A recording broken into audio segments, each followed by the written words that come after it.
Okay, hello, greetings and welcome.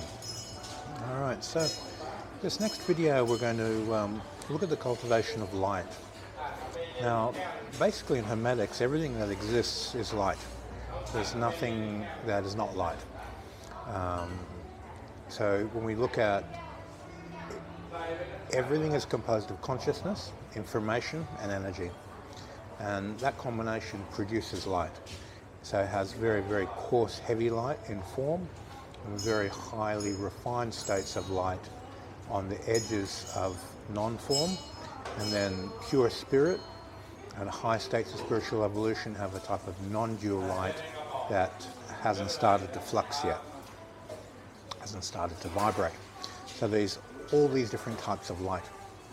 So when you're doing vital breathing, say building the ball, where you produce a stretch, concentrate the breath in the space between your hands, and build the ball, you're essentially working with a type of light. Vital energy has a silvery white glow to it, and it's like a static energy. And a lot of people, when they start doing Qigong, will start to see this and go, oh yeah, I'm working with white light. That's true, but it's not true. It depends on what you call white light. Now on the astral levels, going all the way up, each level has a high density of white light on the top of that level and a heavier density on the bottom of that level. And that gives spiritual beings the freedom of choice to choose a higher or a lower state of awareness, a higher, lower state of activity. It gives them freedom of choice to evolve and grow. So this is what the whole basis of ascension is to make higher choices. And when you make those higher choices, what you pay attention to allows you to release the lower choices, so ascension takes place. So we're working through each of these levels of types of light. Now, in Hermetics, we have what we call the law of polarity. And each one of these levels has a polarity on the top and the bottom. And what we're looking to do is polarize the bright end, the higher end of each level. So when you're within any particular type of skill set, any particular type of exercise, you have a higher view and insight and understanding that's very precise of what you're doing. Then you have a delusional view of what you're doing. So you go from personal truth to universal truth. Within the development of every skill, it becomes a more universal skill. And the cleaner, clearer the perception of light, it's a reflection of becoming more universal in nature. So it's a journey from personal truth to universal truth. So working with light isn't always the non-dual light that is talked about in Hermetics. White light can be from very close to the physical or in very, very high levels of meditative absorption. It will depend on what you're paying attention to. Now, all the Bodhisattvas, they contain a non-dual light. Just by being a Bodhisattva, even if they haven't been a Bodhisattva for a long time, they are connected to non-dual light. The Bodhisattva vows create a link to non-dual light which magnetically pulls them towards it because of the nature of the choices they're making. The enlightened beings in Vajrayana Buddhism and Mahayana Buddhism who have stayed inside the reincarnation cycle to be in a path of service, these beings are purely contained of non-dual light. So they have a very, very high frequency so that they can continue to access Nibbana and cycle between the Nibbana and non-dual light. When they're in service, they're always seeking to reincarnate. They want to come back into the body. Why? It gives them stability to access Nibbana more easily. A spiritual being who's composed of non-dual light, to work between the flux point of non-dual light and Nibbana without a physical body is very difficult because they have no grounding, no root. When they have a physical body, it's much more easy for them to maintain groundedness while they access those higher states. But those higher states are much more difficult to connect to start with. So it's a sort of like a dichotomy.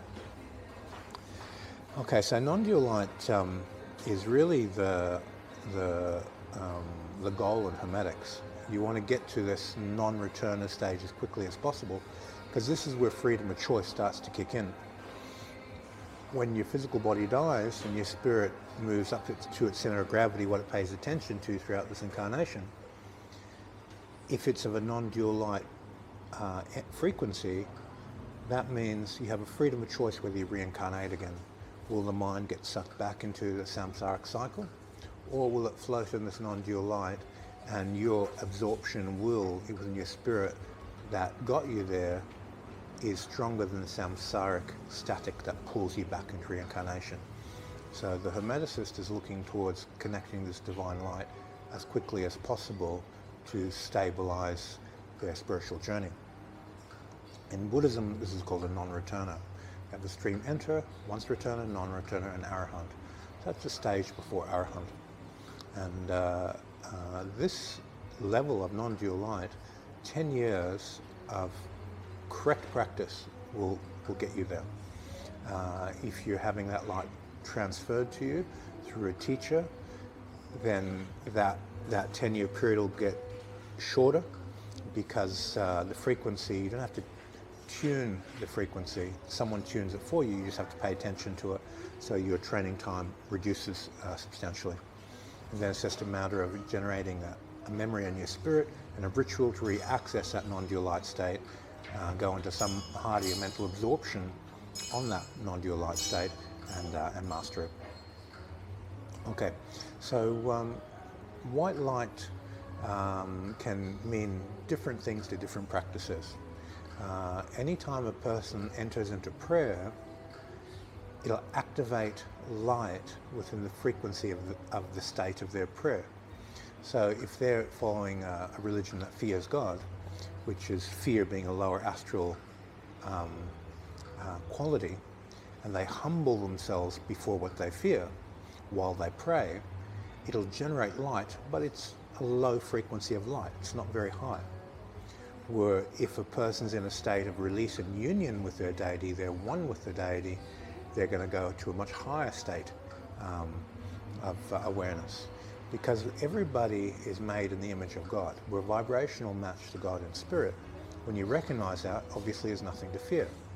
So your self-fulfilling prophecy when you go into practice, and how you perceive your method and where you're going and how you get there, will change the nature of the light that you work into during prayer.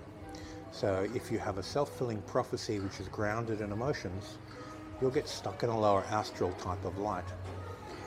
Prayer, when it's understood correctly and how it functions, you can use prayer to pull you into non-dual light very, very quickly, and it's possibly one of the fastest methods of getting there, because the type of release that happens when you surrender to a deity, when you totally submit yourself, you let go of all the lower stuff and come into union with the deity.